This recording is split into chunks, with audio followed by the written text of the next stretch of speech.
الحمد لله رب العالمين والعاقبة للمتقين والصلاة والسلام على أشرف الأنبياء والمرسلين أما بعد فأعوذ بالله من الشيطان الرجيم بسم الله الرحمن الرحيم ألم تر إلى الذين نافقوا يقولون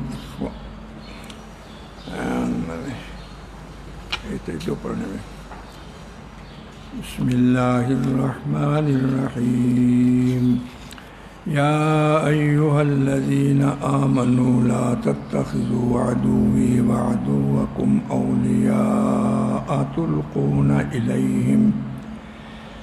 تلقون إليهم بالمودة وقد كفروا بما جاءكم من الحق يخرجون الرسول وإياكم أن تؤمنوا بالله ربكم إن كنتم خرجتم جهادا في سبيلي وابتغاء مرضاتي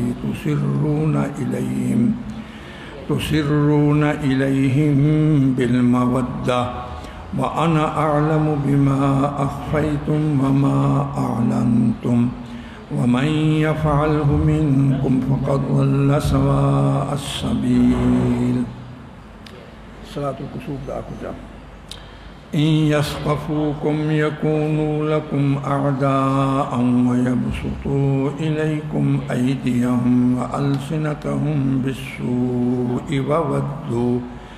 وودوا لو تكفرون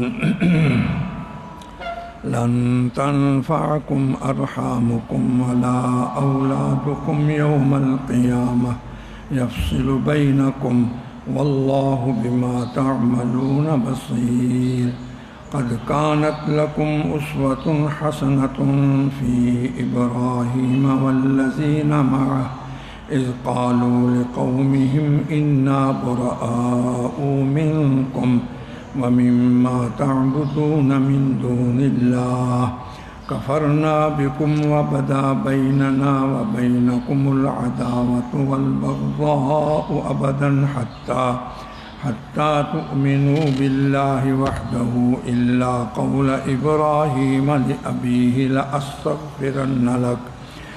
لأستغفرن لك وما أملك لك من الله من شيء ربنا عليك توكلنا وإليك أنبنا وإليك المصير ربنا لا تجعلنا فتنة للذين كفروا واغفر لنا ربنا إنك أنت العزيز الحكيم ربنا لا تجعلنا فتنة للذين كفروا واغفر لنا ربنا إنك أنت العزيز الحكيم لقد كان لكم فيهم أسوة حسنة لمن كان يرجو الله واليوم الآخر ومن يتول فإن الله هو الغني الحميد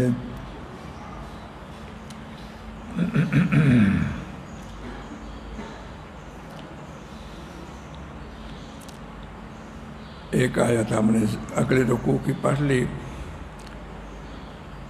جبکہ پڑھنا ہے نہیں پورا پڑھ لیا وَمَن يَتَوَلَّ فَإِنَّ اللَّهَ هُوَ الْغَنِيُّ الْحَمِيدُ الحمدللہ۔ یہ سورۃ ممتحنہ ہے، یہ 28ویں پارے کی سورت ہے، 28ویں پارے کی صورتوں کے اعتبار سے یہ تیسری صورت ہے۔ اس کا نام چونکہ ہے نا ممتحنہ، اس کی وجہ تسمیہ یہی ہے کہ اس میں ایک آیت ہے، اس آیت کا نام آیت ممتحنہ ہے۔ یا ایھا النبی اذا جاءک المؤمنات مہاجرات فامتحنوہن، امر کے سیغے سے وہ انشاءاللہ زندگی رہی، اللہ تعالیٰ نے پڑھنے کا موقع دیا، وہ اگلے رکوع میں وہ آیت آئے گی۔ آج کا جو ہم نے پڑھا ہے سورۃ ممتحنہ کے پہلا رکوع، اس کی 6 آیتیں ہیں، اور آج تاریخ شوال کی 29 ہے 1441، اور 21 جون ہے 2020 کا اتوار کا دن، صبح 9 بجے کا درس ہے۔ تو پوری صورت جو ہے یہ مدینہ ہجرت کے بعد جو نازل ہو اس کو مدنی حصہ کہلاتے ہیں، تو اس صورت کو بھی صورت مدنی میں شمار کیا گیا۔ پوری صورت کے جو خلاصہ ہے، 2 رکوع ہیں نا اس کے، اس 2 رکوع میں مقاطع عن الکفار، کفار سے تم قطع تعلق بن کے رہو۔ اگر تعلق کرنا بھی ہے، سیاسی ضرورت ہے، علاقائی ضرورت ہے، انسانی بنی نوع انسانی کی حیثیت سے ضرورت ہے، تو اس کے لیے چند قوانین اس صورت کے اندر بیان کیے۔ یہ تو ایک مضمون ہے جو زیادہ تر اسی پہلے رکوع میں ہے، اور کچھ قوانین بمتعلق ایمان لانے والے مردوں اور ایمان لانے والی عورتوں کے متعلق ہے وہ قوانین، اور بیعت کا بھی ایک قانون ہے جو حضور صلی اللہ علیہ وسلم سے بیعت ہونے کے لیے حضرات یا خواتین آتی تھیں۔ یہ 2 صورتوں کا خلاصہ ہے۔ البتہ پھر آخر میں کفار سے دوستی لگانے کی نہی کی گئی ہے، نہی عن الموالات۔ پہلا رکوع ہم نے پڑھا جس کی 6 آیتیں ہیں، اس میں کفار سے مقاطعہ کا حکم اور اس کی وجوہ، کیوں ان سے مقاطعہ کیا جائے، اور کفار سے مقاطعہ کرنے کے لیے ایک اسوہ حسنہ سیدنا ابراہیم علیہ السلام اور ان کے ساتھ والے ایمان لانے والوں کا اسوہ، کہ انہوں نے اپنے دور کے کفار سے بالکل برات اور علیحدگی لا تعلقی جس طرح کی تھی، تم بھی ان کے نمونے کو اپنے لیے دستور بناؤ۔ یہ بھی اس رکوع کا حصہ ہے۔ پہلی آیت، یا ایھا الذین آمنوا لا تتخذوا عدوی وعدوکم، اللہ اکبر۔ اب یہ آپ نے کاپی میں دیکھنا ہوگا، ایک صحابی تھے حضرت حاطب بن ابی بلتعہ، یہ بعض مرتبہ ہم تلفظ غلط پڑھتے ہیں، حاطب بن ابی بلتعہ،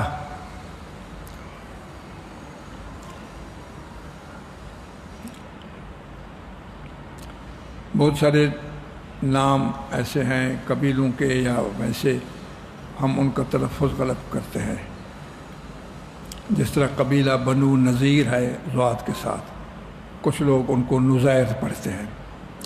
قبیلہ بنو قینقاع، یہ لفظ مشکل ہے، قینقاع اصل تلفظ یہی ہے۔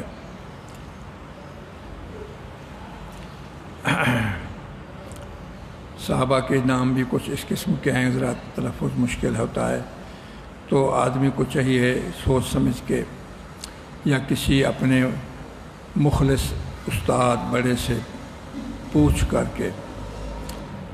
تو حضرت حاطب بن ابی بلتعہ کا قصہ یہ ہے، جب کفار قریش نے صلح حدیبیہ کا معاہدہ توڑ دیا تو حضور صلی اللہ علیہ وسلم نے مکہ شریف پر چڑھائی کی تیاریاں شروع کیں، فتح مکہ اللہ کے حکم سے چند مخصوص صحابہ کے علاوہ کسی کو معلوم نہیں تھا کہ آپ کس مہم پر جانے کا ارادہ فرماتے ہیں۔ ان مخصوص رازداروں میں سے حضرت حاتب بھی تھے۔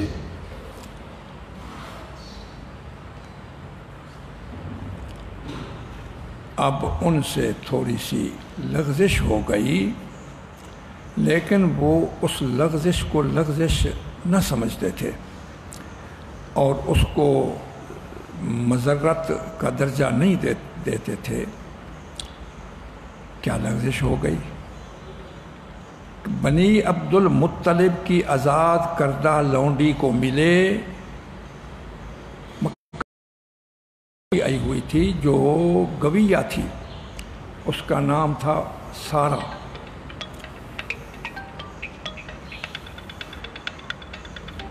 آپ میری طرف سننے والوں کو کہہ رہا ہوں، میری بات سنیں۔ آج کا دن بڑا اہم ہے، سورج گرہن بھی ہے، یہ ایک ہمارے لیے بہت بڑی اللہ تعالیٰ کی طرف سے تنبیہ ہے۔ پہلے تو خیال تھا کہ درس نہیں کریں گے، لیکن ہمارے عزیزوں نے کہا کہ آج کا دن تو ویسی ہی عبادت کا ہے، درس ہونا چاہیے۔ انشاءاللہ اس درس کے بعد پھر ہم جماعت بھی کرائیں گے سنت کے مطابق۔ یہ اس کا کاروبار تھا، گانا گاتی تھی اور پیسے وصول کرتی تھی۔ مشرکین کے جو بڑے بڑے سردار تھے وہ اپنی محفلوں میں اس کو اپنا پیشہ جو تھا اور اس کو پیسے ملتے تھے۔ لیکن جس وقت غزوہ بدر میں بڑے بڑے سردار مارے گئے اور ان کے گھروں میں تو ماتم ہی تھا، اب ان کی ساری جو خوشیاں تھیں دنیاوی وہ سب ختم ہو گئی اور اس کا گزر اوقات اسی پر تھا۔ اب وہ مدینہ شریف میں آئی، خود حضور صلی اللہ علیہ وسلم سے بھی امداد کی اپیل کی۔ حضور صلی اللہ علیہ وسلم نے اس کو فرمایا تو بڑی لینے والی ہے، تیری تو بڑی امداد ہوتی رہتی ہے، اب وہ کہاں گئے؟ اس نے یہی عذر کیا، وہ تو مکے میں مارے گئے، ان کی اولادیں تو غموں میں ہیں، اب وہ میری جو مانگ تھی، میرے جو دوست احباب تھے، یار تھے، اب مجھے تو کوئی نہیں پوچھتا۔ اللہ کی شان، ہمارے رحمت اللہ عالمین نبی ان کی خود بھی اپنی طرف سے امداد فرمائی۔ ہاں، مگر وہ شیطان عورت تھی، مشرکہ تھی، وہ جاسوسی کا اس نے عمل شروع کیا کہ مسلمان کیا کر رہے ہیں۔ اب جب یہ واپس مکہ شریف جانے لگی تو حضرت حاتب نے اب دیکھو خفیہ طور پر سرداران قریش کے نام ایک خط دیا جس میں تحریر تھا کہ حضور صلی اللہ علیہ وسلم تم پر حملہ کرنے والے ہیں۔ اب یہ دیکھو راز ظاہر کر دیا۔ وہ میں آپ کو اس کے عربی کا خط جو حضرت حاتب نے لکھا تھا وہ ترجمہ کے وقت وہ لفظ بلفظ سنواؤں گا، اور اس میں بھی بڑی احتیاط برتی۔ یہاں تو مختصر کاپی میں لکھوایا گیا۔ جب وہ مدینہ سے روانہ ہو چکی تھی، اللہ تعالیٰ نے حضور صلی اللہ علیہ وسلم کو مطلع فرما دیا کہ یہ خط، یہ راز آپ نے حضرت علی، حضرت زبیر اور حضرت مقداد بن اسود رضی اللہ عنہم کو اس کے تعاقب میں بھیجا کہ روضہ خاک کے مقام پر تمہیں ایک عورت ملے گی۔ بیچ میں جس طرح چھوٹی چھوٹی بستیاں آتی ہیں مکہ شریف سے مدینہ شریف، پہاڑیاں چھوٹی، تو ایک جگہ تھی وہ روضہ خاک کے نام سے اس وقت تھی، اب پتہ نہیں کس نام سے ہے۔ تم بھاگو جلدی۔ جب تم پہنچو گے تو وہ روضہ خاک تک پہنچ چکی ہوگی۔ دیکھو نبی کا علم ایسا ہوتا ہے، کیونکہ نبی کا علم جو اللہ کی طرف سے وحی ہوتی ہے وہ بالکل قطعی ہوتا ہے۔ اللہ اکبر۔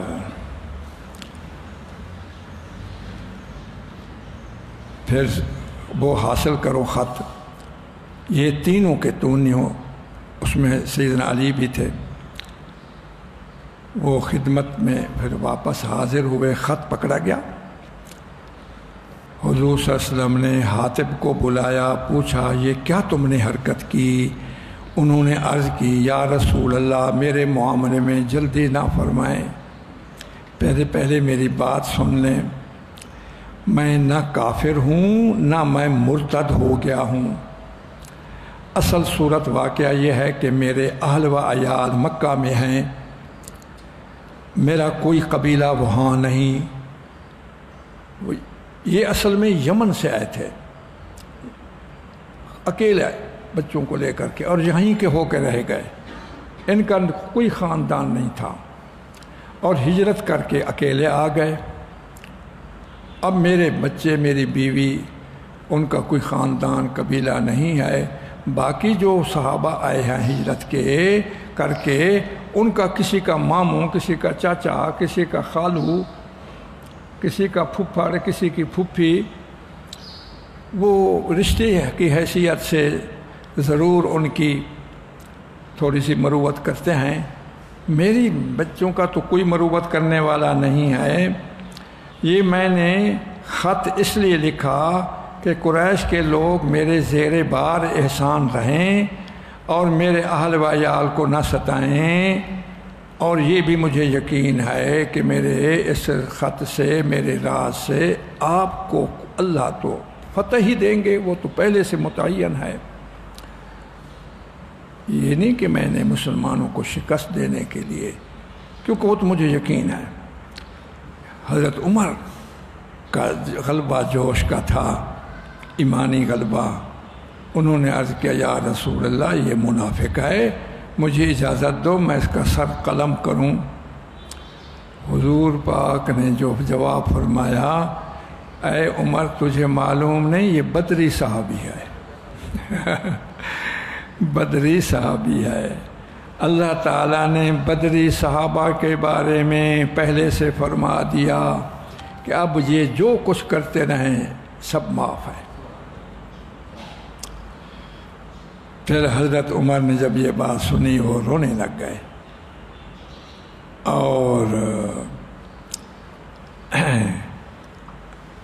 اب اللہ تعالیٰ نے پھر اسی پر تنبیہ کی، قانون بنا دیا کہ تاکہ آئندہ کے لیے مکمل قانون بن جائے کہ مسلمان اپنے رازوں کی افشا نہ کریں، کسی طور پر ان کے ساتھ دوستی یا ان کے ساتھ اس طرح کی مروت نہ کریں جس سے اسلام اور مسلمانوں کو نقصان پہنچنے کا اندیشہ ہو۔ ہاں ہے، یہ پہلی آیت اسی میں ہے۔ اِن یثقفوکم یکونوا، دوسری آیت اہل مکہ کی روش تو یہ ہے کہ اگر تم پر قابو پا لیں تو تمہارے سری دشمن ہو جائیں گے۔ وہ تو تمہارے دشمن ہاتھوں سے قتل کرنے کی کوشش کرتے ہیں، زبان سے طعن و تشنیع اور گالی گلوچ بکیں گے، اور تیسری بات یہ ہے کہ ان کی کوشش یہ ہے کہ تم بھی انہی کی طرح کافر ہو جاؤ۔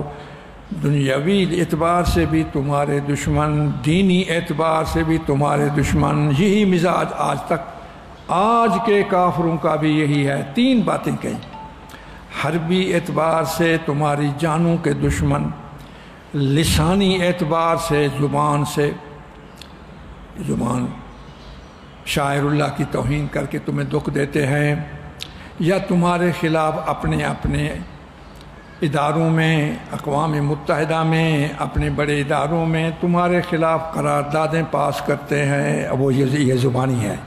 اب تک ایسا ہو رہا ہے کہ نہیں ہو رہا؟ آگے یہ فرمایا لن تنفعکم ارحامکم، یہ قریب قرابت داری، رشتہ داری قیامت کے دن تمہیں قیامت کے دن کام نہیں آئے گی۔ قیامت کے دن تو ہر ایک کو اپنی اپنی نفس و نفسی ہوگی، نہ بچے کام آئیں گے نہ دوسرے رشتے کام آئیں گے، اور اللہ تعالیٰ کی اس پر پوری نظر ہے، وہ خود ہی فیصلہ فرمائیں گے۔ تو یہ مقاطعہ بالکفار کے 4 سبب بیان کیے، اور منع موالات کے 3 سبب، 3 اور 4 7۔ یہ وجوہ ہیں جن کا تقاضا یہ ہے کہ کفار سے دوستی نہ ہو۔ عبرت کا میں نے عنوان لکھا، مقام عبرت ہے کہ آج ہم اور ہمارے بڑے کس قدر محبت کرتے ہیں ان کفار سے، اور کس قدر یہود و نصارہ اور مشرکین سے تعلق بنانے میں اپنی عزت جانتے ہیں۔ اللہ تعالیٰ نے فرمایا ایبتغون عندہم العزت، تمہارا خیال یہ ہے کہ ہم ان کے ہاں میں ہاں ملائیں گے، اور شکل بھی انہی کی طرح بنائیں گے، لباس بھی انہی کا پہنیں گے تو ہمیں عزت ملے گی۔ ایبتغون عندہم العزت، کیا یہ چاہتے ہیں، ڈھونڈتے ہیں انہی کے پاس عزت کو؟ فإن العزت للہ جمیعا، یہ قرآن مجید میں آیا۔ ایک اور جگہ پر آیا انما العزت للہ ولرسولہ وللمؤمنین۔ اچھا، یہ بھی معلوم ہوا کہ غیر مسلمین کا مزاج اہل اسلام کے بارے کس قدر نفرت و عناد سے بھرا ہوا ہے۔ آگے نمونہ حسنہ سیدنا ابراہیم کا حوالے سے، ایمان لانے والوں ابراہیم علیہ السلام اور ان پر لانے والوں کی زندگی میں تمہارے لیے بہترین نمونہ ہے۔ اے محمد میرے پیارے نبی، آپ انہیں بتا دیں کہ وہ نمونہ یہ ہے کہ حضرت ابراہیم نے اپنے کافر و مشرک قوم کو برملا کہہ دیا تھا کہ ہم تمہارے عقائد و نظریات اور طرز زندگی سے اور تمہارے ان بتوں سے جنہیں تم نے بغیر کسی دلیل و برہان کے اپنا معبود بنا رکھا ہے، ہم بیزار ہیں، ہمارا تم سے کوئی تعلق نہیں، نہ ہم تمہیں حق پر سمجھتے ہیں اور نہ تمہارے دین کو صحیح سمجھتے ہیں۔ آج سے ہمیشہ کے لیے تمہارے اور ہمارے درمیان عداوت و دشمنی اور بغض و بیر پڑ گیا ہے، جب تک کہ تم صرف ایک اللہ پر ایمان نہ لاؤ۔ ہاں، البتہ یہ بات اس اسوہ سے مستثنا ہے۔ ابراہیم علیہ السلام کا ایک اسوہ، وہ تم ان کی وہ بات نہ مانو کہ وہ انہوں نے اپنے مشرک باپ کی استغفار کرنی شروع کر دی تھی۔ اب استغفار کرنے کی منع ہے، اگر کسی کا رشتہ دار باپ ہو یا چاچا ہو تو اس کے لیے استغفار نہیں کی جا سکتی۔ تو ابراہیم علیہ السلام کی یہ بات تم نے نہیں ماننی، اس اسوہ سے مستثنا ہے کہ ابراہیم علیہ السلام نے اپنے باپ سے کہی تھی کہ میں اللہ رب العالمین سے آپ کی بخشش کی دعا کروں گا، مگر میں اللہ تعالیٰ کے عذاب سے آپ کو چھڑا نہیں سکتا، کیونکہ میں بندہ ہوں، اللہ آقا ہے جو چاہے۔ جب ابراہیم علیہ السلام اور ان کے رفقائے کار اپنے رشتہ داروں سے بیزار ہو گئے تو انہوں نے بارگاہ رب العزت میں اس طرح دعا کی، اے ہمارے پروردگار، ہم نے آپ ہی کی ذات پر بھروسہ اور توکل کیا، اور آپ ہی کی جناب میں ہم نے رجوع کیا، اور تیرے ہی حضور ہم نے پلٹ کر آنا ہے۔ ربنا، یہ دعا آج کے اور ہمیشہ پڑھنی چاہیے۔ اے ہمارے آقا پروردگار، ربنا لا تجعلنا فتنة للذین کفروا، کافروں کو ہم پر غلبہ نہ دے کہ وہ اپنے غلبہ کو اس بات کی دلیل بنائیں کہ وہ حق پر ہیں، اس طرح ہمیں ان کے ظلم و ستم کا تختہ مشق نہ بنا۔ اے ہمارے رب، ہمارے قصور اور خطائیں معاف فرما دے، بے شک تو ہی غالب اور زبردست ہے، اور تیرا کوئی کام حکمت و دانائی سے خالی نہیں۔ پھر دوبارہ اسی کو ذکر کیا، اسوہ ابراہیمی کو۔ جو لوگ اللہ تعالیٰ سے امید رکھتے ہیں کہ وہ قیامت کے دن روز ان کے اچھے اعمال کا اچھا بدلہ دے گا، ان کے لیے سیدنا ابراہیم اور ان کے رفقا کار کا طرز عمل بہترین نمونہ ہے۔ جو لوگ پیغمبر خدا کے فرمان کو نظر انداز کر دیتے ہیں اور کافروں سے دوستی گانٹتے ہیں، اللہ تعالیٰ ان کے انحراف سے بے نیاز و مستغنی ہے، اپنی ذات میں وہ خود ہی محمود ہے، کسی کی تعریف کا محتاج نہیں۔ الا قول ابراہیم میں استثناء ہے اسوہ کے جملہ سے، یعنی اس میں حضرت ابراہیم کی اقتدار نہیں کر سکتے، اس لیے کہ مشرکین کے لیے استغفار ممنوع ہے۔ اب سوال یہ ہے کہ حضرت ابراہیم نے پھر نعوذ باللہ غلطی کی، وہ تو نبی تو معصوم ہوتے ہیں۔ جواب یہ ہے، نیز یہ لکھا ہے، یہ سیدنا ابراہیم علیہ السلام کو جب مکمل یقین ہوا کہ اب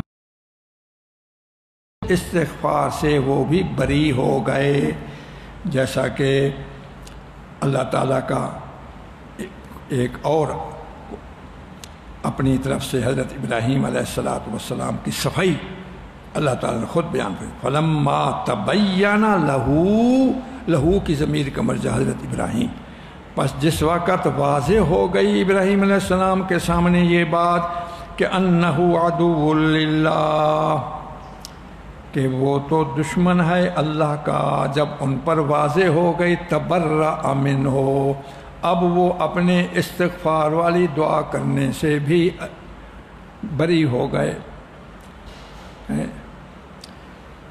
یہ میں بتاؤں گا، الا قول ابراہیم الا استثناء ہے، اور استثناء کی دو قسمیں ہیں، استثناء متصل، استثناء منقطع۔ یہ جو میں نے اس کاپی میں لکھوایا یہ استثناء متصل ہونے کی صورت میں ہے کہ لقد کان لکم اسوۃ حسنۃ فی ابراہیم، تمہارے لیے اے مسلمانوں، اے امت محمدیہ، تمہارے لیے ابراہیم علیہ السلام کا عمل اسوہ حسنہ ہے، مگر یہ اسوہ حسنہ نہیں بنے گا ان کا دعا کر۔ اب یہ استثناء متصل۔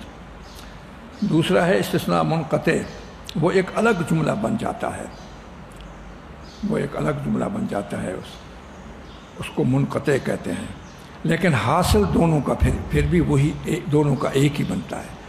اب ہم قرآن شریف دیکھتے ہیں۔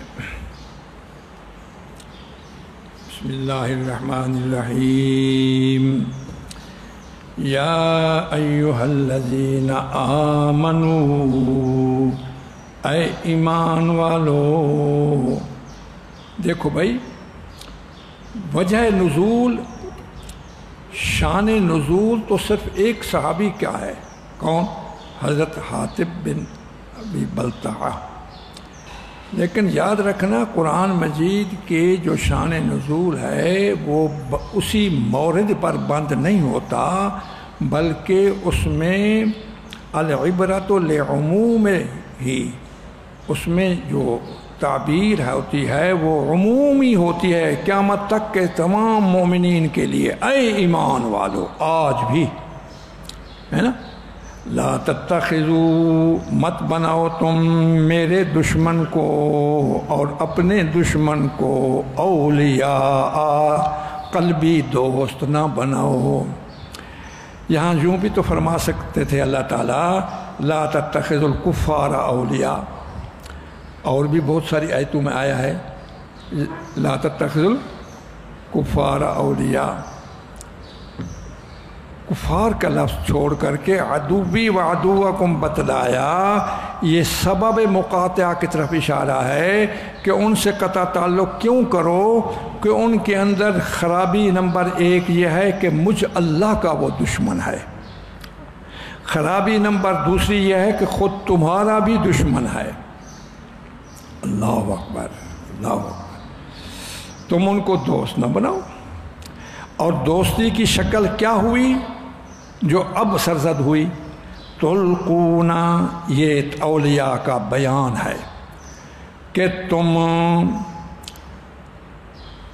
ڈالتے ہو ان کی طرف، یعنی پیغام کی شکل میں پیغام ان کی طرف بھیجتے ہو دوستی کا۔ وقد کفروا، اب یہ تیسرا سبب ہے، ایک عدوی ایک عدوکم، تیسرا سبب یہ ہے تحقیق وہ تو منکر ہیں اس چیز کے جو وہ آیا ہے تمہارے پاس حق۔ اب یہاں پر کفروا کا لفظ آیا، کہیں یہ نہ سمجھا جائے عدوی و عدوکم کے، لیکن اب اعتقاداً بھی وہ کافر بھی تو ہیں۔ اب تین سبب کو دیکھتے ہوئے ذرا تمہیں خیال کرنا چاہیے کہ ایسے لوگوں سے تمہاری دوستی اور رازداری کے پیغام بھیجنا، اور چوتھا سبب مقاطعہ کا کیا ہے؟ غیرت پکڑو. وَيُخْرِجُونَ الرَّسُولَ وَإِيَّاكُمْ، وہ نکالتے ہیں تمہارے پیغمبر اللہ کے رسول کو، وَإِيَّاكُمْ، اور تمہیں بھی نکالتے ہیں. کہاں سے نکالا تھا؟ مکہ پاک سے. اور یہ نکالا کیوں تھا؟ ان کو نکالنے کی یہ وجہ کیا تھی؟ ان تؤمنوا باللہ ربکم. یہ ان کے پہلے لام تعلیلیہ محذوف ہے. لأن تؤمنوا، اس لیے انہوں نے تمہیں نکالا تھا کہ تم ایمان لاتے ہو اللہ تعالیٰ کے ساتھ جو رب ہے تمہارا. کافروں کی دشمنی کی وجہ کیا ہے؟ یہ ہے کہ یہ مومن ہے. وَمَا نَقَمُوا مِنْهُمْ إِلَّا أَن يُؤْمِنُوا بِاللَّهِ الْعَزِيزِ الْحَمِيدِ. سابقہ قوم کا کفار کا ایک واقعہ آتا ہے. یہ سورۃ بروج کی آیت ہے. انہوں نے مسلمانوں سے جو دشمنی کی اور ان کو تکلیفیں پہنچائیں، اللہ تعالیٰ فرماتے ہیں یہ تکلیفیں اور دشمنی کیوں کرتے ہیں؟ وجہ اس کی یہ ہے ان یؤمنوا باللہ، ایمان لاتے ہیں. آج بھی یہی ہے. یہ کافروں کا ہمیں مزاج سمجھ آنا چاہیے. آج کے کفار یہود نصارہ یہ ان کا مزاج ہے. یہ پیغام بھیجنے والے کون تھے؟ حضرت حاطب بن بلتع. اور کس کو پیغام بھیجا؟ ایک لونڈی تھی آئی ہوئی تھی یمن. حضرت خود حاطب کہاں کے تھے؟ یمن کے تھے اور مکہ شریف میں آ گئے. ایسے ہوتا رہتا ہے نا. اب بہت سارے آدمی اپنے بچوں کو لے کر کے جی امریکہ بیٹھے ہیں، کوئی کہیں بیٹھا ہے، جا کر کے مقیم ہو گئے اور خاندان نہیں ہوتا. اور جو ان کو خط بھیجا تھا، میں اب آپ کو وہ عربی کا خط سنواتا ہوں جو علامہ آلوسی بغدادی رحمہ اللہ تعالی نے اپنی تفسیر روح المعانی میں لکھا. دیکھو، ان رسول اللہ صلی اللہ علیہ وسلم تتوجہ الیکم بجیش، حضرت محمد کریم صلی اللہ علیہ وسلم تمہاری طرف متوجہ ہوں گے ایک بڑے لشکر کے ساتھ. اور لشکر اس قدر بڑا ہوگا جس طرح رات کی چھائی ہوئی ہوتی ہے. لشکر کی کثرت سے ایک قسم کا فضا میں ایک بہت بڑا پرچھاؤ ہو جائے گا. کاللیل یسیر کالسیل، وہ ایسا چلیں گے جیسا کہ سیلاب چلتا ہے نا. وَأُقْسِمُ بِاللَّهِ، اور میں اللہ کی قسم کھاتا ہوں، لو سارا الیکم وحدہ، حضور تو یہ لشکر کے ساتھ آئیں گے، لیکن اگر حضور اکیلے بھی تمہارے ساتھ تمہاری طرف حملہ کے لیے اکیلے بھی چل پڑیں، لَنَصَرَهُ اللَّهُ عَلَيْكُمْ، اللہ تمہارے اوپر ان کو غالب کریں گے. کیوں؟ فَإِنَّهُ مُنْجِزٌ مَا وَعَدَهُ اللَّهُ، اللہ اپنے نبی سے جو وعدہ کرتے ہیں وہ اللہ اپنے نبی کے وعدے کو پورا کر کے دکھائیں گے. اب دیکھو، اس میں کوئی ایسی بات ہے جس میں ان کے کمزور ایمان ہونے کی؟ نہ، کمزور ایمان نہیں تھا، ایمان پکا تھا. بلکہ ایک لحاظ سے ان کو مرعوب کر رہے ہیں نا، مرعوب کر رہے ہیں اتنے بڑے لشکر سے. اور میں قسم کھاتا ہوں کہ وہ کامیاب ہوں گے. خیال یہی تھا. آخر بچوں کا خیال ہوتا ہے، ایک طبی ایک فطری چیز ہے. اس کو وہ انہوں نے اس بنا پر نہیں کیا کہ اسلامی لشکر کو کوئی نقصان گزند پہنچے. البتہ ایک ہیلا کر دیا تاکہ میرے پچھلے بچوں کے ساتھ ان کا برتاؤ اچھا رہے، میرے بچوں کو ماریں نہیں، میرے بچوں کو پیٹیں نہیں، میرے بچوں پر تشدد نہ کریں. لیکن اللہ کے ہاں یہ بات بھی پسند نہیں تھی. اس قسم کا تنبیہ آ جاتی ہے. آخر اللہ ہیں، سب بندے ہیں. ناراض نہ ہونا. میں بھی اللہ سے معافی مانگتا ہوں کہ اللہ میری اگلی بات جو میں کہنے والا ہوں اللہ مجھ سے ناراض نہ ہو. کیا اس قسم کی تنبیہ خود حضور سے نہیں کی گئی؟ عبس وتولی ان جاءہ الاعمی وما یدریک لعلہ یزکی او یذکر فتنفعہ الذکریٰ اما من استغنی فانت لہ تصدی وما علیک الا یزکی واما من جاءک یسعی وہو یخشی فانت عنہ تلہی. اس نابین صحابی سے آپ غفلت کر رہے ہیں، ادھر منہ پھیر لیا اور سرداروں کے ساتھ باتیں کرنے لگ گئے، اس کو اس پاس نہیں بیٹھنے دیا. اللہ اللہ ہے. آخر اللہ ہی تو اپنے نبی کی تربیت فرماتے.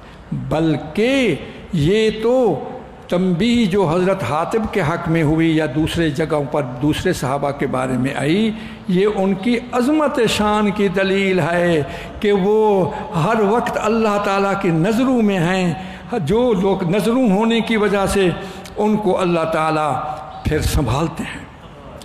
ہائے ہائے.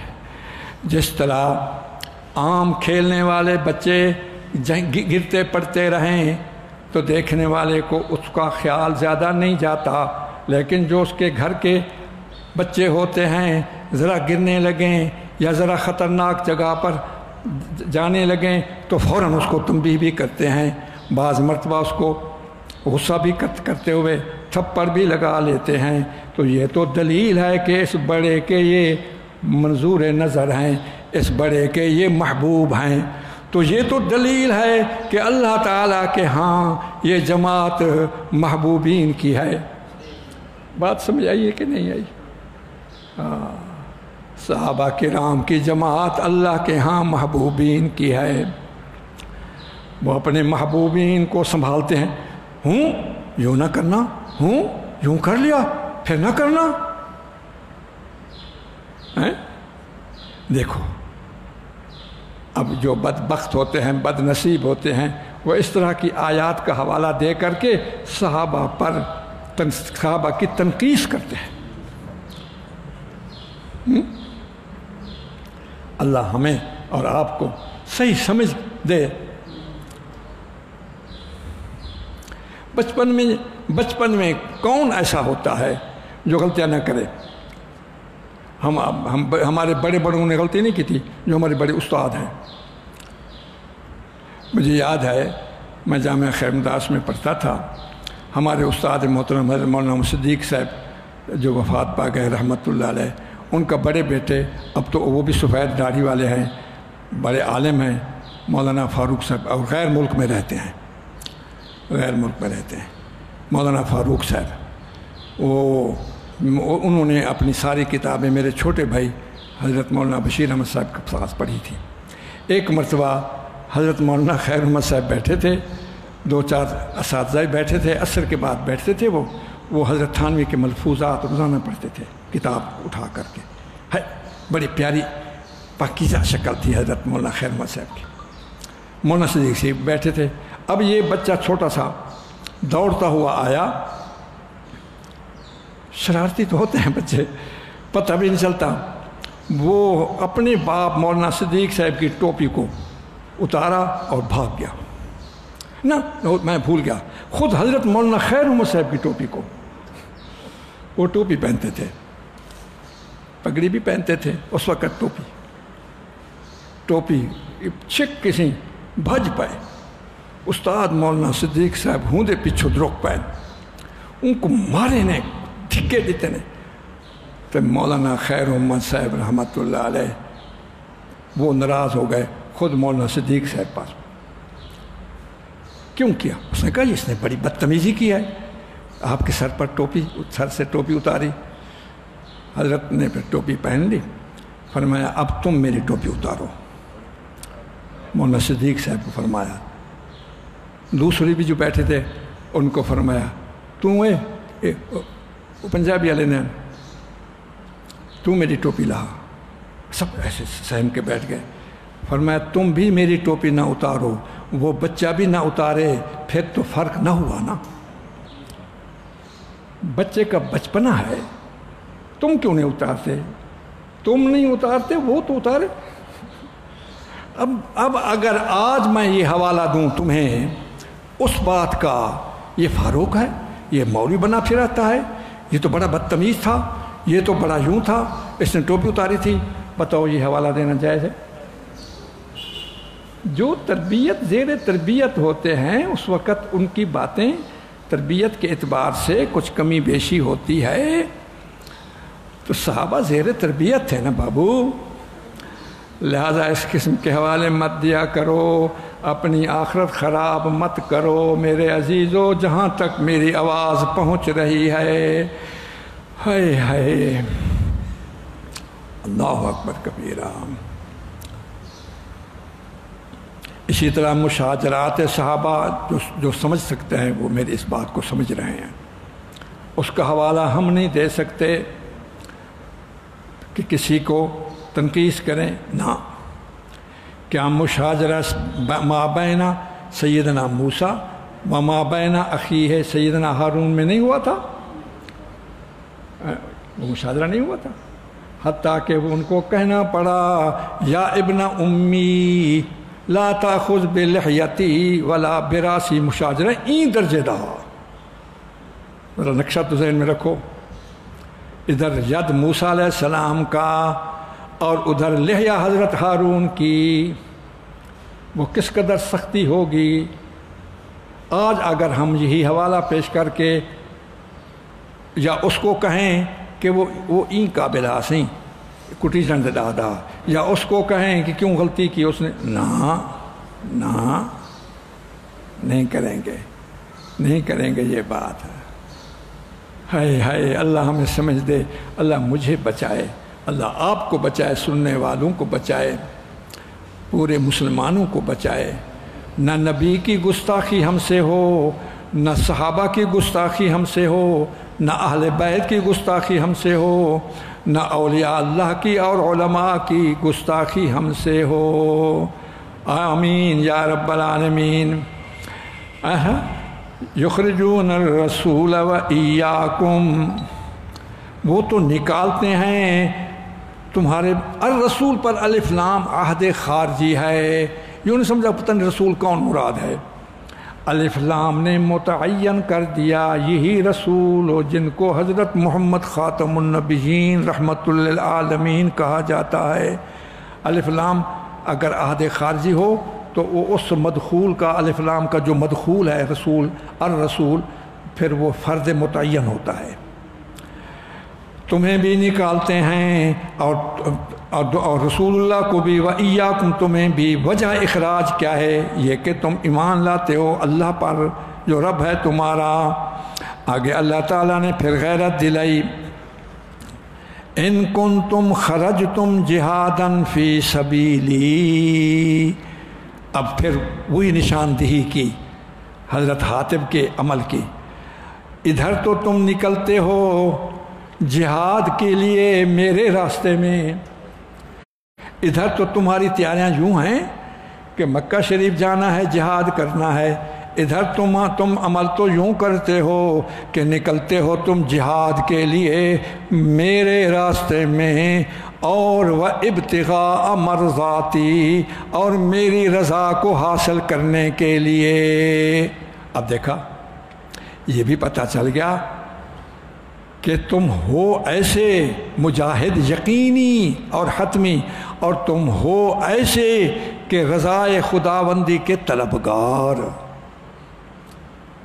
منافقت نہیں ہے کہ تم رضائے خداوندی کو طلب نہیں کر رہے یا جہاد میں کچھ کمی دکھانا چاہتے ہو، ادھر تو تم یوں ہو، ادھر تمہاری عمل یہ غلطی اجتہادی سے ہو گیا، تو سرون الیہم، تم رازداری ان کی طرف پیغام کی شکل میں، مودت کی شکل میں رازداری کا پیغام بھیجتے ہو۔ یہ آخر سمجھانا تو ہے، اور بڑے پیار سے سمجھایا، بڑے پیار، یہ پیار کے لفظ ہیں، میں قسم خدا کے کھا کر کہتا ہوں، یہ حضرت حاتب کے لیے یہ پیار کے لفظ ہیں۔ باقی قانون تو بنانا ہے آخر۔ اس لیے حضور صلی اللہ علیہ وسلم نے فرمایا تمام مسلمانوں کو، ہمیں بھی، لا تقولوا لہو الا خیرن، حاطب کو کے لیے کوئی بات نہ کرنا مگر خیر کی بات کرنا۔ یہ حضور کی حدیث ہے۔ مجھے یاد ہے، اپنی بات ابھی یاد آ گئی، شکر ہے۔ مجھے والد صاحب رحمۃ اللہ علیہ لے گئے تھے، سن 57 کی آخری تھا یا 58 کا ابتدا تھا۔ آخری تھا تو دسمبر کا مہینہ تھا، ابتدا تھی تو جنوری کا مہینہ تھا۔ 58 کی اگر ابتدا تھی نا، 56 کا آخر تھا تو دسمبر تھا، 57 کی ابتدا تھی تو جنوری تھی۔ دارالعلوم دیوبند میں چھوٹا سا تھا، حضرت مدنی کے ہاں مہمان تھے۔ خیر، اور دل میں اب تک جو دل میں ہے حضرت مدنی کی محبت اور عظمت، وہ اس وقت سے جو موجود ہے اب بھی ہے الحمدللہ۔ اور میرے والد صاحب شریعت کے بڑے پابند تھے، تصویر کے تو بڑے سختی سے منع کرتے تھے۔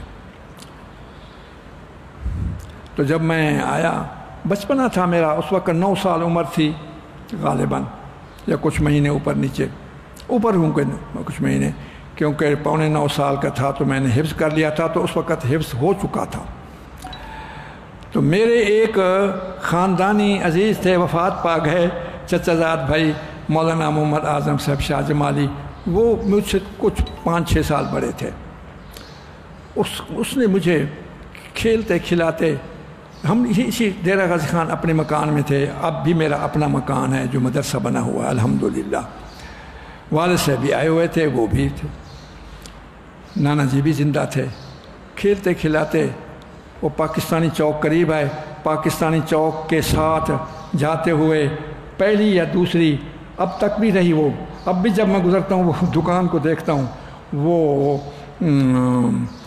تصویر کھینچنے کی دکان کو کیا کہتے ہیں، فوٹوگرافی۔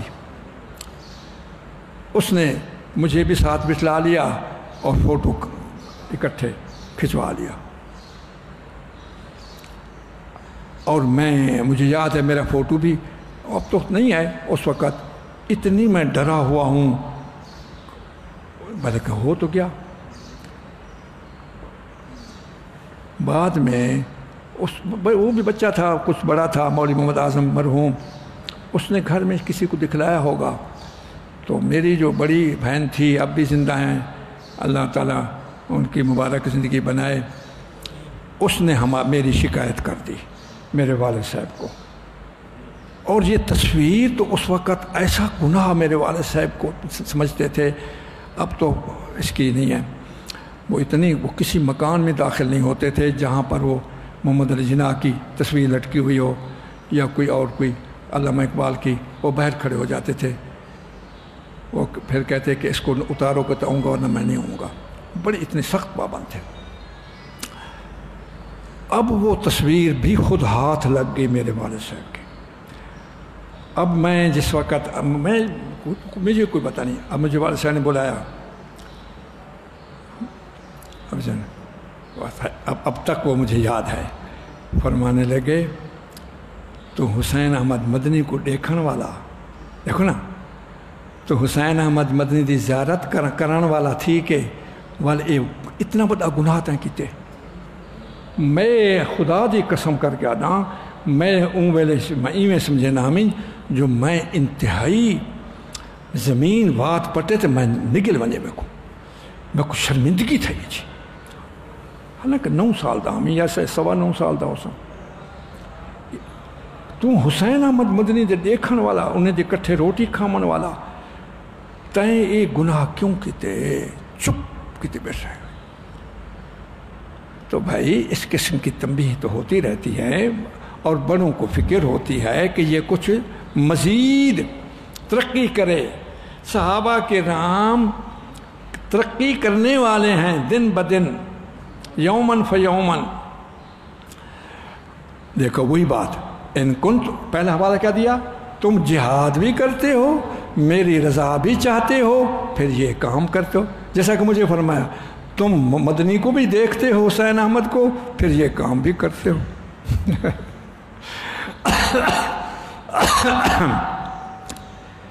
وابتغاء مرضاتی کا خاص طور پر یہ جملہ اس لیے بھی ہے کہ جس ذات کی رضا کے لیے تم نے کفار سے دشمنی مول لی، اب اس کی رضا کو چھوڑ کر کے ان دشمنوں کو پھر راضی کرنا چاہتے ہو؟ نہ۔ وَأَنَا أَعْلَمُ بِمَا أَخْفَيْتُمْ، میں خوب جانتا ہوں جو تم چھپاتے ہو، جو تم ظاہر کرتے ہو۔ اور پھر اگر تم دوستی رکھو گے، جو کوئی کرے گا اس کو تم میں سے، فقد ضل سواء السبیل، وہ بھٹک گیا سیدھے راستے سے۔ اب جو کوئی کرے گا مستقبل میں، اب نہیں کریں گے، پھر اس کو حاطب نے پھر کیا، جو ہو گیا وہ ہو گیا، گزشتہ را سلوات آئندہ را احتیاط، اور جو کوئی کرے گا اس کو تمہیں میں سے، پس تحقیق وہ بھٹک گیا سیدھے راستے سے۔ ہائے ہائے، مضارع پہلا مضارع ہے یفعل، وہ شرط ہے، آگے جملہ جزا میں ماضی ہے، اور جملہ ماضی بھی اب وہ صیغہ پچھلے جملے شرطیہ کے صیغے کے مطابق مستقبل کا معنی دے گا، یعنی جو ایسا کرے گا وہ بھٹک جائے گا۔ بات سمجھے؟ ان یثقفوکم، پھر اللہ تعالیٰ نے 4 سبب تو بیان ہو چکے ترک موالات کے، اب 3 موانع اور بیان کر رہے ہیں۔ اگر وہ تم کو قابو کر لیں، یہ کافر لوگ ہو جائیں گے وہ تمہارے دشمن، اور یہ دشمن کون سی ہوئی؟ جسمانی۔ وَيَبْسُطُوا إِلَيْكُمْ، اور دراز کریں گے، لمبا کریں گے تمہاری طرف اپنے ہاتھوں کو، یہ اِزا رسانی جسمانی، اور لمبا کریں گے اپنی زبانوں کو برائی کے ساتھ۔ زبانیں لمبی کیسے ہوتی ہیں؟ ہائے ہائے ہائے، زبانی قرار دادیں جی میں اج کل پہ کریں دن ہیں۔ تم ہمارے ابھی نیا مطالبہ آیا ہے امریکہ کا، پڑھا ہے اخبار میں کل، اگر تم اے حکومت پاکستان والے، اگر تم یہ مان لو کہ مرزائیوں کوئی اقلیت اور مرزائیوں کے حقوق، اور پھر یہ ہے کہ ناموس رسالت کا قانون، اس قسم اور مدارس، ورنہ تمہیں ہم اپنی فلاں کیا نام ہے انگریزی میں، فلاں اپنی پارٹی سے نکال لیں گے۔ دیکھا، اب یہ زبانی ہے۔ وَيَبْسُطُوا إِلَيْكُمْ أَيْدِيَهُمْ وَأَلْسِنَتَهُمْ بِالسُّوءِ، غلط قرار دیں یا زبانی شاعر اللہ کی توہین کر کے، کبھی تمہارے نبی کے خاکے بنائے کر کے تمہیں ایذا دیں گے، کبھی تمہارے قرآن کے خلاف باتیں کریں گے، زبانی۔ ایک اور جگہ فرمایا وَلَا تَسْمَعُنَّ مِنَ الَّذِينَ أُوتُوا الْكِتَابَ مِنْ قَبْلِكُمْ وَمِنَ الَّذِينَ أَشْرَكُوا أَذًى كَثِيرًا، اے مسلمانو تم سنو گے ان اہل کتاب کفار سے بھی اور مشرکین سے بھی سنو گے۔ سننے کا تعلق زبان سے ہوتا ہے۔ اذن ایذا والی بات، آج تک ہم ایذا والی باتیں سن رہے ہیں۔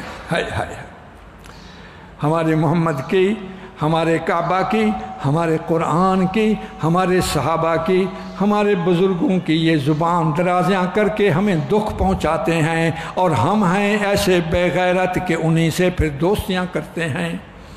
اللہ میں غیرت دلا رہا ہے، دعا کرو غیرت آئے، اور غیرت ایمان کا حصہ ہے میرے عزیزوں۔ ایک لمبی حدیث ہے، اس کے ابتدائی بات میں نہیں کرتا، موضوع کے خلاف ہے، اور بعض وجوہ سے وہ بتانے کے قابل بھی نہیں۔ تو اس صحابی نے عرض کیا، یا رسول اللہ، مجھے تو میری غیرت کا تقاضا تو یہ ہے کہ میں یوں کروں۔ حضور فرما رہے تھے تو یوں نہ کر۔ اس صحابی نے کیا کہا؟ ایک اور صحابی کی بات ہے، ایک اور عمل کی بات ہے، سمجھنے والے علماء سمجھتے ہیں۔ میری غیرت کا تقاضا تو یہ ہے کہ میں تلوار لے کر کے یوں کروں، ایک اور بات ہے۔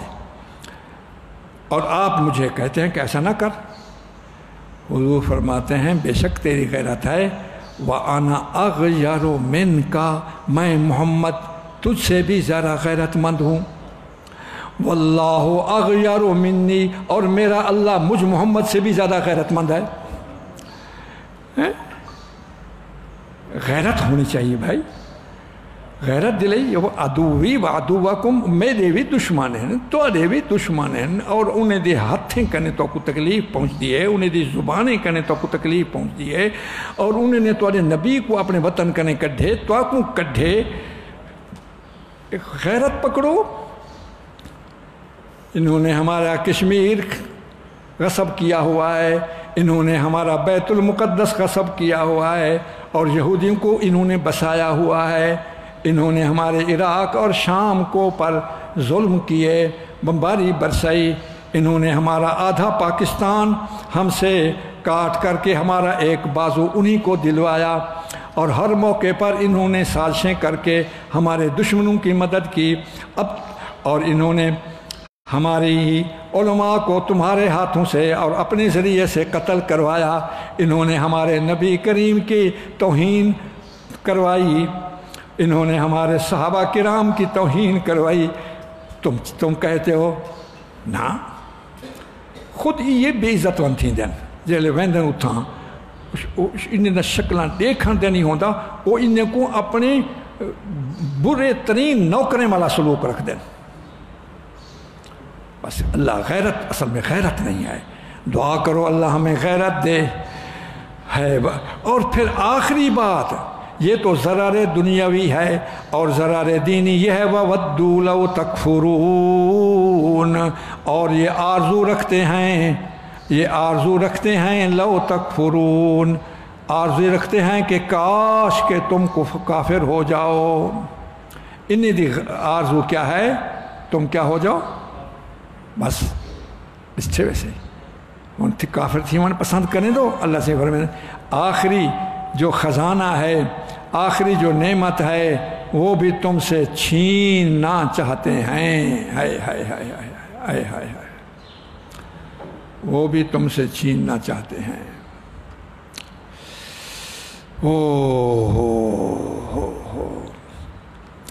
اور جس کو اپنا ایمان کہ کیا نام ہے پیارا ہوتا ہے، یہ بات اس کو تو لگے گی، اور جائیں کوئی ایمان ہی پیارے کیا ایسے کیا ہے ایسے، بس وہ ہر دل عزیز ہونا چاہیے، وہ بھی راضی ہو جائے، وہ بھی راضی ہو جائے، وہ بھی راضی ہو جائے۔ ہم عالمی لیول کی بات کرتے ہیں،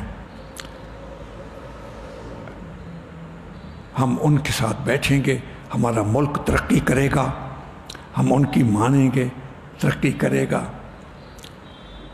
ایمان بنے پیا اللہ اللہ اللہ اللہ۔ ایک صحابی غالباً حضرت خباب تھے یا حضرت صہیب تھے، کافروں کے قیدی ہو گئے، اللہ بچائے۔ دیکھو جب ہمارے مسلمان ان کے ہاں قیدی ہوتے ہیں، ذرا ان کو دیکھو وہ ہماری قیدیوں سے کیا سلوک کرتے ہیں، اور جب ان کے قیدی ہمارے پاس آتے ہیں، ہمارے پاس بھی تاریخ ہے، ہمارے اسلام نے، ہمارے نبی پاک نے، ہمارے صحابہ نے، ہمارے اصول کی کتابوں نے کیا ہمیں سبق دیا کہ ان کے قیدیوں کا ہم کتنا بڑا احترام کرتے ہیں، کتنا سکھ پہنچاتے ہیں۔ تو پکڑ پکڑ کر کے مسلمان قیدیوں کو ابلتے ہوئے تیل کے بڑے بڑے کڑاہے میں ڈال رہے تھے، وہ ایسے پھڑک پھڑک کے سامنے شہید ہوتے گئے۔ یہ بھی دیکھو اس کو دیکھو، اب تمہاری باری ہے، اب بتاؤ اس وقت کیا حالت ہوتی ہے؟ تمہاری باری ہے، تم یا محمد کریم کا نام چھوڑ دو، کلمہ لا الہ الا اللہ پڑھنا چھوڑ دو۔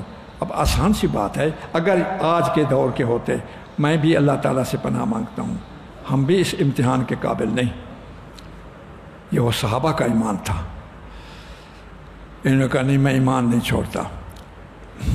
اچھا آخری بات، تم یوں کہہ دو کہ جو کانٹا کنڈا اب کنڈے کی کیا حیثیت ہے؟ تلوار نہیں، خنجر کا چبھن نہیں، چھری کا چبھن نہیں، تیر کا زخم نہیں، ایک کانٹا ہم تمہیں چبھوتے ہیں، تم کیا یہ پسند کرتے ہو؟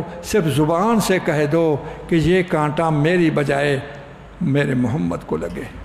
وہ میرا اللہ، کافروں کے دل میں کتنی ہی بغض ہے حضور رحمت للعالمین سے۔ اس نے کہا میں یہ بھی پسند نہیں کرتا، میں یہ بھی پسند نہیں کرتا۔ حالانکہ لگ نہیں رہا تھا، حضور صلی اللہ علیہ وسلم کو وہ چبھو نہیں رہے تھے، اس وقت حضور بھی ان کے ہاتھوں میں موجود نہیں تھے، اعاذہ اللہ ابداً ابدا، لیکن صرف تو زبان سے تو کہہ دے، لیکن میں نہیں کہتا۔ ہائے ہائے ہائے ہائے، ایک غیرت یہ ہوتی ہے۔ اللہ تعالیٰ نے پھر فرمایا جن بچوں اور اہل عیال کے لیے تم نے یہ پیغام بھیجا کہ تاکہ ان کی کچھ تحفظ مل جائے، لیکن قیامت کے دن یہ بچے تمہارے کام آئیں گے، ہرگز نہیں نفع دیں گے تم کو تمہاری رشتہ داریاں اور نہ تمہاری اولادیں ہیں۔ قیامت کے دن اللہ جدائی ڈال دے گا تمہارے درمیان، اور اللہ تعالیٰ ساتھ اس چیز کے جو تم عمل کرتے ہو دیکھتے ہیں۔ یہ اخلاص کی ترغیب کا جملہ ہے۔ پھر نمونہ بیان فرمایا قد کانت لکم اسوۃ حسنۃ، تمہارے لیے ایک نمونہ ہے، اچھا نمونہ حضرت ابراہیم اور حضرت ابراہیم کے ساتھ ایمان لانے والوں کی زندگی میں، جب کہ کہا ان سب نے اپنے قوم کو انا ہم سب لا تعلق ہیں، بیزار ہیں تم سے بھی اور ان سے جن کی تم پوجا کرتے ہو اللہ کو چھوڑ کر کے، بلکہ ہم تو انکاری ہیں تمہارے۔ اور چوتھی بات یہ ہے کہ ظاہر ہو چکی ہمارے درمیان تمہارے درمیان عداوت اور بغض ہمیشہ کے لیے، کفار یہود نصارہ کے بارے میں ہمارے دل کے اندر بغض بھی ہو عداوت بھی ہو، ہمیشہ ہمیشہ ہو۔ جس طرح تم یہ چاہتے ہو کہ ہم کافر ہو جائیں، ودوا لو تکفرون، ہماری دشمنی اور ہمارا بغض جو تمہارے ساتھ ہے وہ بھی اس وقت تک ہے کہ ہم چاہتے ہیں کہ تم ایمان لے آؤ ساتھ اللہ ایک کے۔ یہ دنیاوی غرض نہیں، ہماری بھی چاہت یہی ہے کہ تم ایمان لے آؤ۔ تو یہ حضرت ابراہیم علیہ السلام کا نمونہ۔ ہاں، مگر حضرت ابراہیم علیہ السلام کا یہ کہنا اپنے ابا کے لیے کہ میں ضرور بخشش مانگوں گا تیرے لیے، بخشش مانگنا ہے بحیثیت عبد ہونے کے، لیکن میں نہیں اختیار رکھتا تیرے لیے اللہ کی گرفت سے کچھ بھی۔ من شیئن نکرہ تحت النفی ہو تو اس میں عموم ہوتا ہے، یعنی ذرہ برابر بھی۔ یہ توحید ہے۔ نبی کیسے مباحد ہوتے ہیں۔ اب حضرت ابراہیم کی دعا، اے رب ہمارے یہاں یا معذوف ہے، تجھ پر ہم نے توکل کیا اور تیری طرف ہم نے رجوع کیا اور تیری طرف ہم نے لوٹنا ہے۔ اے رب ہمارے نہ کر تو فتنہ آزمائش کافروں کے لیے۔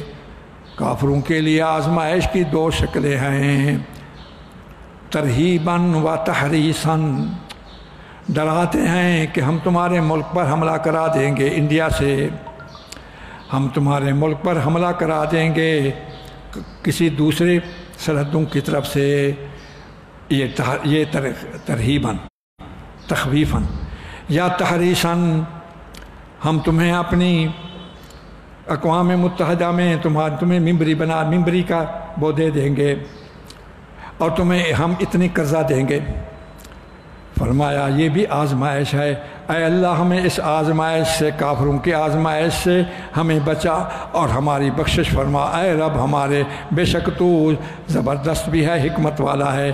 پھر دوبارہ فرمایا تحقیق ہے تمہارے لیے کنہی میں حضرت ابراہیم اور ان کے مالن میں اسوہ حسنہ، اس شخص کے لیے جو امید رکھتا ہو اللہ کی اور دن آخر کی، اور جو شخص منہ پھیر لے اعراض کرے نا، اور جو شخص دوستی رکھے وَمَن يَتَوَلَّ ولایت سے، تولی سے نا، وَمَن يَتَوَلَّ، جو شخص دوستی رکھے ان سے پس چکھے ہو جاؤ۔ یہ نہیں کہ میں اپنی ایک بڑی پارٹی بنانا چاہتا ہوں کہ ان کی دوستی نہ کرو، میرے ووٹر کم ہو جائیں گے، مجھے ضرورت ہے تم میری پارٹی میں رہو۔ فرمایا اگر تم ان کو دوست رکھنا چاہتے ہو مجھے تو ضرورت نہیں، میں تو غنی ہوں، میں تو خود اپنی ذات میں محمود ہوں، امید ہے بس۔ الحمدللہ الحمدللہ۔ ہاں آج کا درس ہو گیا بھئی۔ آج کا دن بہت ہی پریشانی کا دن ہے۔ آج سورج گرہن ہو رہی ہے۔ سورج گرہن میں حضور صلی اللہ علیہ وسلم کا عمل مبارک تھا کہ پریشان ہو جاتے تھے،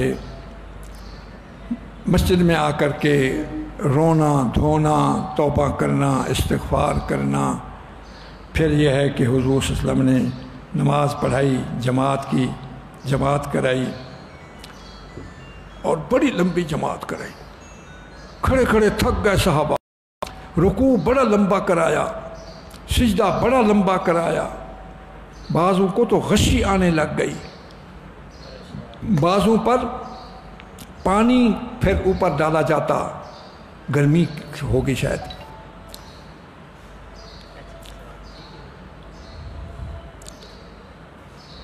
نماز بھی ہم پڑھیں گے انشاءاللہ۔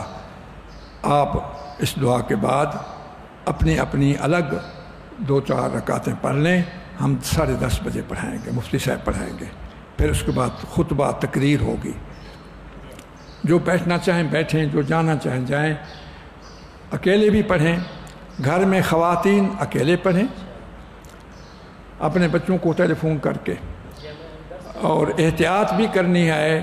ڈاکٹر اور حضرات ماہرین جو موسمیات ہیں کہ بچوں کو بھی خاص طور پر روکے، جب سورج کی گرہن ہوتی ہے تو سورج کو دیکھنا نہیں پڑتا ورنہ نظر سلب ہو جاتی ہے۔ اور یہ اللہ تعالیٰ اپنی قدرت کا اظہار کر کے ہمیں تنبیہ فرماتے ہیں۔ جس طرح اس نور والے اتنی بڑے کرے کی روشنی جو میں نے عطا کی تھی، اب وہ چاہے کسی سبب کی وجہ سے بھی، سبب کا لانے والا تو میں ہوں، اب اس کی روشنی کو جس طرح مدھم کیا جاتا ہے، ختم کیا جاتا ہے، اسی طرح تم اپنے بارے سوچو، اقتدار والے تم بھی سوچو، تمہارے اقتدار کو بھی اس طرح میں ختم کر سکتا ہوں۔ بڑے لوگوں تکبر نہ کرو، تمہاری گردن میں جو سریا ڈالا ہوا ہے تمہاری گردن کو بھی میں توڑ سکتا ہوں۔ ظالموں تم بھی سوچو جو دوسروں پر ظلم کرتے ہو، میری گرفت سے تم باہر نہیں ہو۔ گناہ گارو تم بھی سوچو، آج تم گناہ کرتے ہو، میں جس طرح سورج کو میں نے پکڑ رکھا ہے تمہیں بھی پکڑوں گا۔ اللہ تعالی ہمیں اپنی گرفت سے بچائے۔ اللہ تعالیٰ سے ہم معافیاں مانگتے ہیں، گناہ کی معافیاں مانگتے ہیں، اور جو دوسری وبا آئی ہوئی ہے اس نے تو انتہائی پریشان کر رکھا ہے۔ صرف کل کے دن میں ہمارے 4 علماء فوت ہوئے، ویسے تو دوسرا جب سے یہ کئی علماء فوت ہوئے، ہائے ہائے ہائے ہائے، کئی ہمارے بڑے بڑے عزیز فوت ہوئے۔ اور پھر جو رویہ اختیار کیا جاتا ہے، مسلمان جب فوت ہوتے ہیں ان کی ہسپتالوں میں ان کی لاشوں کی جو بے حرمتی کے طریقے سے وہ ورثاء کو نہیں دے رہے، ہمارا دست بستہ عرض کرتا ہوں اپنے حکمرانوں سے آپ ایسا کرنا چھوڑ دیں۔ لاشوں کی بے حرمتی ہے، اس کو غسل صحیح طریقے سے نہ دیا جائے، کفن نہ دیا جائے، اور ورثاء کو نہ دیا جائے، صحیح طریقے سے جنازہ نہ پڑھنے دیا جائے، ان کی تدفین صحیح طریقے سے نہ ہو، ایسا نہ کرو۔ آپ اپنی آخرت خراب نہ کریں، مسلمانوں کے دل نہ دکھائیں، جبکہ معتمد ڈاکٹر صاحبان آپ کی ہی وہ بھی کہتے ہیں کہ وفات کے بعد، کسی کے مرنے کے بعد وہ وائرس نہیں رہتا، اس میت کے ساتھ قریب ہونے سے یا اس کو چھونے سے وائرس منتقل نہیں ہوتا، جب تمہاری اپنی تحقیق بھی یہی ہے۔ ہائے اپنے لیے بھی ہم دعا مانگتے ہیں، اللہ تعالی ہم سب کو اس بیماری سے اور ہر طرح کی بیماری سے بچائے۔ اللہ تعالی ہم سب کے جب موت آئے تو ایمان والی اور عزت والی اور اگلا مرحلہ اسلام اور مسلمان. جی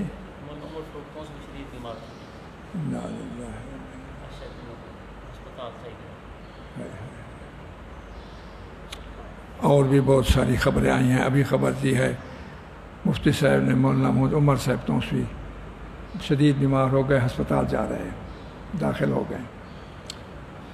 اور یہ علماء کا بڑا صدمہ ہے. بخاری شریف کی حدیث ہے ان اللہ لا یقبض العلم انتزاعا ولکن یقبض العلم بانتزاع العلماء. اللہ تعالیٰ علم ختم کریں گے، یہ علم دین شریعت، علماء کی موتوں کے ساتھ. علماء کی موت بہت ہی بڑا صدمہ ہے اور یہ قیامت کی نشانی ہے. اللہ تعالیٰ رحمت فرمائے. آج بڑے بڑے مدرسوں میں صلاۃ الکسوف اخبار میں بھی آیا ہے، خیر مدارس بھی ہو رہی ہے اور جگہ بھی ہر جگہ ہو رہی ہیں. آج ہم دو چار جو ساتھی یہاں موجود ہیں، کیونکہ اجتماع تو ہم نہیں کرتے، نہ کر رہے ہیں، ہم حکومتی قوانین کی پابندی کر رہے ہیں. اللہ تعالیٰ ان کو بھی دین اور اسلام اور مسلمانوں کی خیر خواہی کی توفیق عطا فرمائے اور وہ بھی مسلمانوں کی خیر خواہی میں پوری طرح ہمدردی کے ساتھ خدمت کرنے والے بن جائیں. اللہ تمام مسلمانوں میں تفرقہ بازی والی جو نحوست ہے وہ بھی دور فرمائے. ہے وآخر دعوانا ان الحمد للہ رب العالمین وما توفیقی الا باللہ علیہ توکلت. بہت بڑی صدمے کی بات ہے. اللہ بچا، اللہ بچا. ربنا لا تجعلنا فتنة للقوم الظالمین ونجنا برحمتک من القوم الکافرین. اللہم انصرنا ولا تنصر علینا وأعنا ولا تعن علینا وامکر لنا ولا تمکر علینا وہدنا ویسر لنا. اللہ سے یا معافی دے. ربنا لا تؤاخذنا ان نسینا او اخطأنا ربنا ولا تحمل علینا اصرا کما حملته علی الذین من قبلنا ربنا ولا تحملنا ما لا طاقة لنا به واعف عنا واغفر لنا وارحمنا أنت مولانا فانصرنا على القوم الكافرين فانصرنا على القوم الظالمين فانصرنا على القوم الفاسقين من اليهود والنصارى والكفار والمنافقين والمشركين. اللهم انصرنا ولا تنصر علينا أعنا ولا تعن علينا وامكر لنا ولا تمكر علينا وهدنا ويسر الهدى لنا. اللهم اذهب البأس رب الناس اشفنا أنت الشافي لا شفاء إلا شفاؤك شفاء لا يغادر سقما. وصلى الله تعالى على خير خلقه ونور كائناته محمد وعلى آله وأصحابه أجمعين برحمتك يا أرحم الراحمين. لا إله إلا الله محمد رسول الله. الگ الگ نمازیں پڑھ لے اور جہاں جہاں کسی عالم دین کا انتظام ہے اپنی مساجد میں یا کسی جگہ پر، تمام حضرات سامعین سے گزارش ہے وہ وہاں جائیں. اور اگر کہیں انتظام قریبی نہیں ہو رہا تو اپنے گھروں میں یا اپنی قریبی مسجد میں رکعتیں پڑھیں.